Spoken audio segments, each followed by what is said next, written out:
नमस्कार, मी सारिका साळुंखे. एसनानच्या बातमीपत्रात आपलं स्वागत. सुरुवातीला एक नजर आजच्या ठळक घडामोडींवर.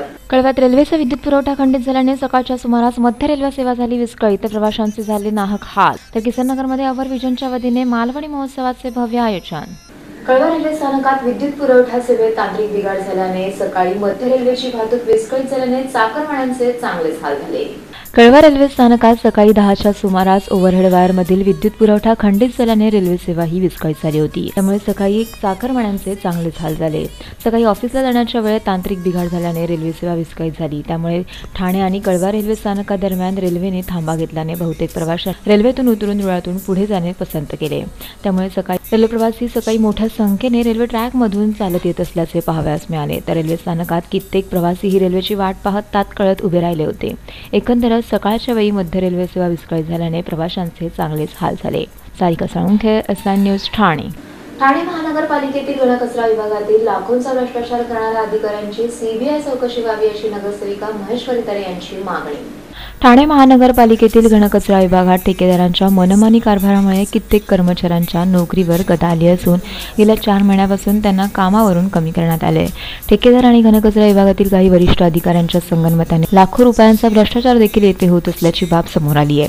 सुट्ट्या रद्द करणे, त्यांच्या सुरक्षेच्या दृष्टीने लागणारे हँडग्लोव्ज, गमबूट यांसारख्या साधनांचा पुरवठा खंडित करणे, तसेच सुट्ट्यांचे पैसे कापणे, तर भरपगारी सुट्ट्या रद्द करणे यांसारख्या अनेक समस्या सध्या घनकचरा विभागातील कर्मचाऱ्यांना भेडसावत असून कित्येक कर्मचाऱ्यांचा पगारही थकवण्यात आला आहे. नगरसेविका महेश्वरी तन्नी यांनी या संदर्भात महासभेमध्ये प्रश्न उपस्थित करीत यावर लवकरात लवकर कारवाई करण्याची मागणी केली आहे. अन्यथा सीबीआय चौकशीला सामोरे जावे लागेल असा इशाराही त्यांनी दिला आहे. 120 कामगारांना 4 महिने त्यांचा संसार सगळा जागेवर पडलेला आहे. त्यांना न सांगता घरी बसवण्यात आलेला आहे आणि त्यांना घरी बसून त्यांच्या आज संसार उघड्यावर पडलेले आहेत. त्यांना कोणी वाली नाही आहे. तर पहिला हे करते म्हणाले की नवीन ठेका मिळाल्यावर ह्या लोकांना आम्ही कामावर घेतो.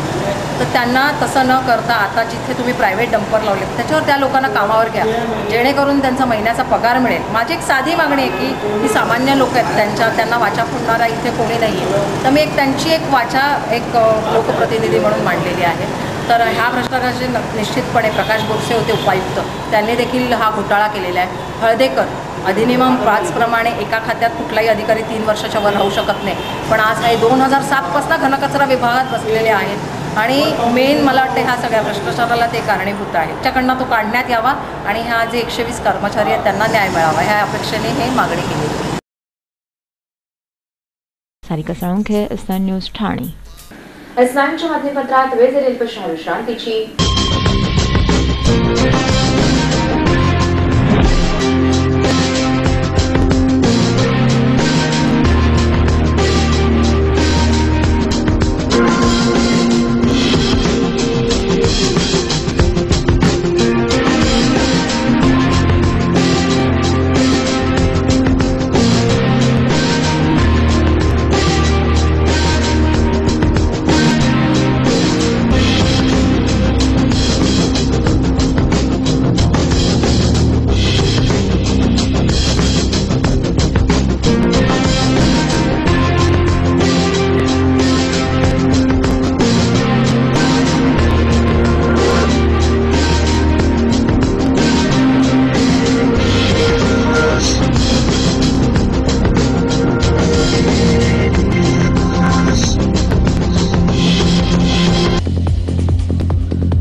बघता बघता मुलं मोठी होतात आणि त्याचबरोबर मोठी होतात त्यांची स्वप्न.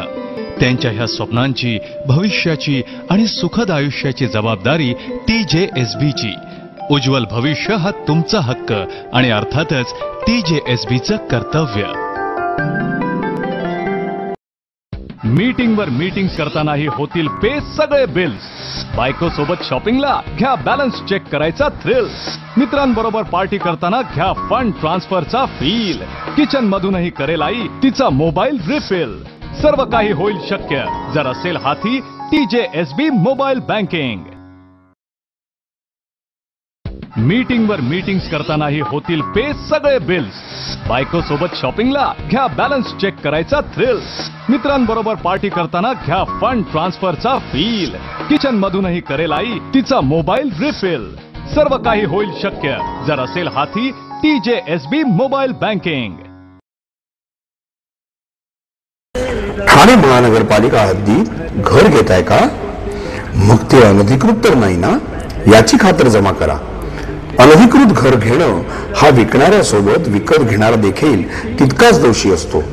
तेव्हा घराची डोळस खरेदी करा.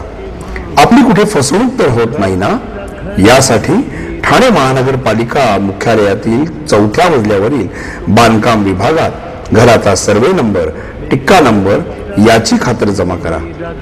घराचं स्वप्न अवश्य करूया साकार, पण अनधिकृत घराचा नका करू कधीही विचार.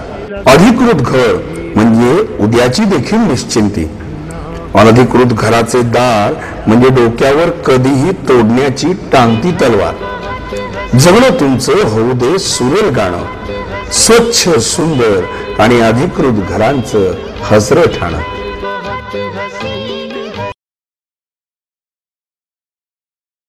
S9च्या बातमीपत्रात आपलं स्वागत.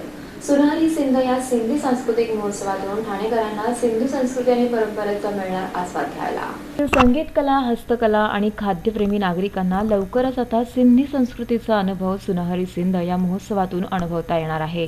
सिंधी समाजाच्या सर्वोच्च संस्था पूज्य साधू वासवाणी सिंधी पंचायत ठाणे यांनी या महोत्सवाचे आयोजन कोपरी येथे केले आहे. सुनहरी सिंध या 3 दिवसाच्या सोहळ्यात असंख्य सिंधी स्वाद चाखता येणार आहे. दाल पकवान, पकोडे, झुलेलाल, भक्ती संगीत अशा सर्वच रंगारंग गोष्टींचा समावेश या महोत्सवाअंतर्गत करण्यात आला आहे. 8 ते 10 मे दरम्यान संत तुकाराम मैदानात हा भव्य महोत्सव भरविला जाणार असून सिंधू संस्कृतीची नागरिकांना ओळख व्हावी हा या महोत्सवामागील मुख्य उद्देश असल्याची माहिती आयोजकांनी दिली आहे. हा सिंधी फेस्टिवल 8, 9, 10 मे दररोज 5 ते 10 संध्याकाळी लाल मैदान कोपरीला आम्ही आयोजित करत आहे. त्याच्यामध्ये आम्ही आमचं सिंधी कल्चर, लिटरेचर, फेस्टिवल, त्योहार, जेवण आमचं कसं आहे आणि कसे आमचे ट्रेडिशन्स आहेत ते आमचे जे यंगस्टर्स लोकांना त्यांना एड्युकेट करायला आणि बाकीचे लोक आम्ही ठाण्यामध्ये राहतो, ठाण्यातली ते लोक आहेत त्यांना पण ते नॉलेज व्हायला की आपल्या ट्रेडिशन आम्ही काय, आमचे काय काय फेस्टिवल असतात, आम्ही काय कसं आलो, काय आहे आमचे इष्टदेव कुठले आहे, त्यांचा देऊळ वगैरे काय ते त्याच्यासाठी आम्ही हे साजरा करत आहोत. Sarika Salunkhe, S9 news Thane. Our vision फाउंडेशनच्या वतीने किसन नगर नंबर 1 येथे भव्य मालवणी महोत्सवाचं आयोजन करण्यात आलं आहे. अवर विजन फाउंडेशनच्या वतीने किसन नगर नंबर 1 येथे 21 एप्रिल ते 1 मे पर्यंत मालवणी महोत्सवाचं आयोजन करण्यात आले आहे. ब्लॉक अध्यक्ष अभिजित पांचाळ यांच्या वतीने प्रथमच हा महोत्सव येथे भरवण्यात आला असून खासदार हुसेन दलवाई यांच्या हस्ते याचा उद्घाटन सोहळा करण्यात आला. यावेळी नगरसेवक शैलेश शिंदे, नगरसेवक दीपक वेदकर यांसह इतर पदाधिकारी येथे उपस्थित होते. प्रमुख अतिथी म्हणून उपस्थित राहिलेल्या हुसेन दलवाई यांनी आयोजकांचे कौतुक करीत येथील स्टॉल्सला भेट दिली. त्याचबरोबर या महोत्सवाविषयी आपल्या प्रतिक्रिया देखील व्यक्त केल्या. केलेला आहे, अतिशय चांगला आहे.